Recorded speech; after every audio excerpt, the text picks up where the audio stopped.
Dans un mois, la Mutuelle générale des fonctionnaires agents de l'État de Côte d'Ivoire, la MUGEFSI, organisera des élections qui aboutiront au choix du président du conseil d'administration.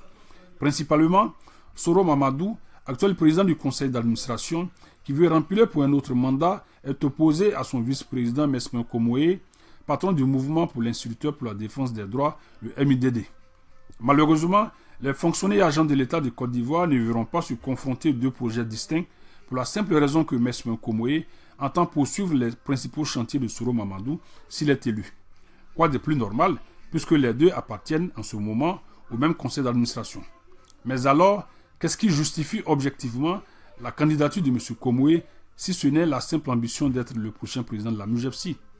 Il faut rappeler qu'en 2009, Mesmin Komoé envisageait déjà de créer une mutuelle de santé pour le compte de son syndicat, le MIDD, dénonçant le plafonnement des soins et la non prise en charge par la MUGEFSI des consultations et hospitalisations. À ce jour, alors que Mesmin Komoé est vice-président de la MUGEFSI, les soins sont toujours plafonnés et les consultations et hospitalisations ne font toujours pas partie du panier de soins de la mutuelle. Et d'ailleurs, cela ne figure pas dans son projet qui motive sa candidature. Qu'à cela ne tienne, le véritable problème de la MUGEFSI est ailleurs. Il réside dans la folle ambition de ses dirigeants actuels, Soro et Komoé, d'en faire un groupe avec des entreprises diverses à l'image de la Mutuelle générale de l'éducation nationale, la MGN en France, avec laquelle la mutuelle ivoirienne a un partenariat stratégique.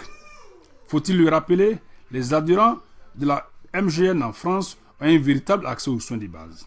Ce qui n'est pas le cas des adhérents de la MUGEFSI qui, face à la maladie, constatent que leur mutuelle est incapable de les prendre en charge convenablement. Une entreprise, qui plus est de l'économie sociale, doit-elle chercher à se développer alors que ses produits de base ne sont pas satisfaisants? Les bénéfices et les colossales réserves de la MUGEFSI annoncées, s'ils sont réels et non fictifs, devraient servir d'abord à améliorer l'accès aux soins de santé de base. Telle doit être la principale revendication des fonctionnaires pendant ces élections qui se préparent.